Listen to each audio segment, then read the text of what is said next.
Chapter 39. She must write a note. The imp in the back of her mind laughed. In every story she had ever read, when a runaway wife decamped from home, she left a note, generally on the pincushion. It was not a very original idea. But one had to leave something intelligible. What was there to do but write a note? She looked vaguely about her for something to write with. Ink? There was none. Valancy had never written anything since she had come to the Blue Castle, save memoranda of household necessaries for Barney. A pencil sufficed for them, but now the pencil was not to be found. Valancy absently crossed to the door of Bluebeard's chamber and tried it. She vaguely expected to find it locked, but it opened unresistingly. She had never tried it before, and did not know whether Barney habitually kept it locked or not. If he did, he must have been badly upset to leave it unlocked. She did not realize that she was doing something he had told her not to do. She was only looking for something to write with. All her faculties were concentrated on deciding just what she would say and how she would say it. There was not the slightest curiosity in her as she went into the lean-to. There were no beautiful women hanging by their hair on the walls. It seemed a very harmless apartment, with a commonplace little sheet-iron stove in the middle of it, its pipe sticking out through the roof. At one end was a table or counter crowded with odd-looking utensils. Used no doubt by Barney in his smelly operations. Chemical experiments, probably, she reflected dully. At the other end was a big writing desk and swivel chair. The side walls were lined with books. Valancy went blindly to the desk. There she stood motionless for a few minutes, looking down at something that lay on it. A bundle of galley proofs. The page on top bore the title Wild Honey, and under the title were the words by John Foster. The opening sentence, "Pines are the trees of myth and legend.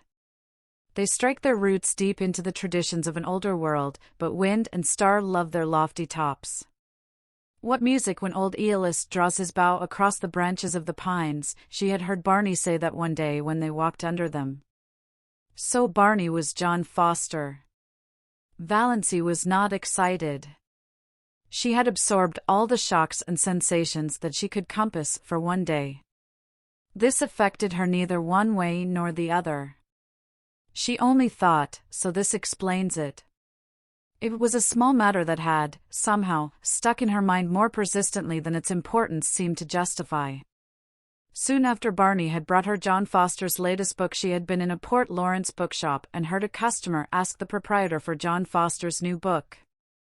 The proprietor had said curtly, "Not out yet. Won't be out till next week."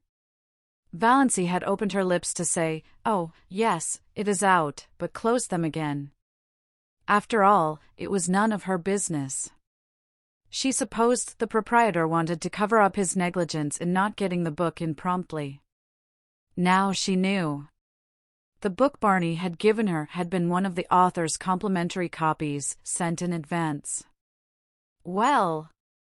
Valancy pushed the proofs indifferently aside and sat down in the swivel chair.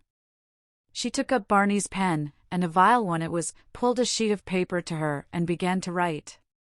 She could not think of anything to say except bald facts. "Dear Barney, I went to Dr. Trent this morning and found out he had sent me the wrong letter by mistake. There never was anything serious the matter with my heart, and I am quite well now. I did not mean to trick you. Please believe that. I could not bear it if you did not believe that. I am very sorry for the mistake. But surely you can get a divorce if I leave you. Is desertion a ground for divorce in Canada? Of course, if there is anything I can do to help or hasten it, I will do it gladly, if your lawyer will let me know. I thank you for all your kindness to me. I shall never forget it. Think as kindly of me as you can, because I did not mean to trap you. Goodbye.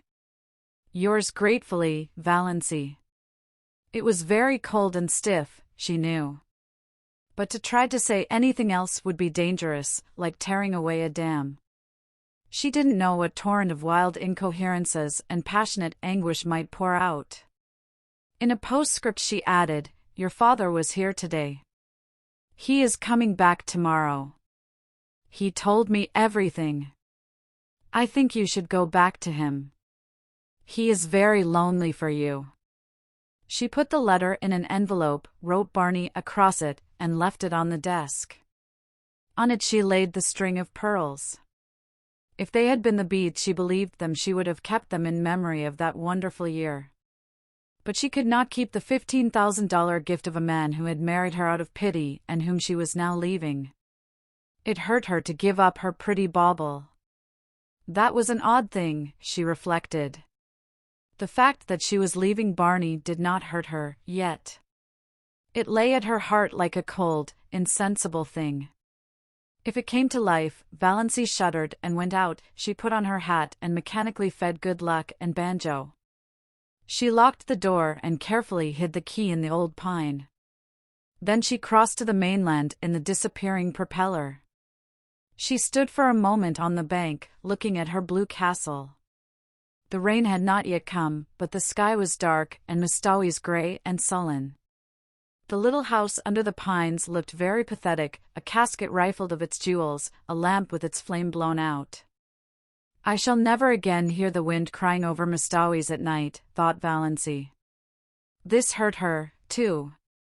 She could have laughed to think that such a trifle could hurt her at such a time.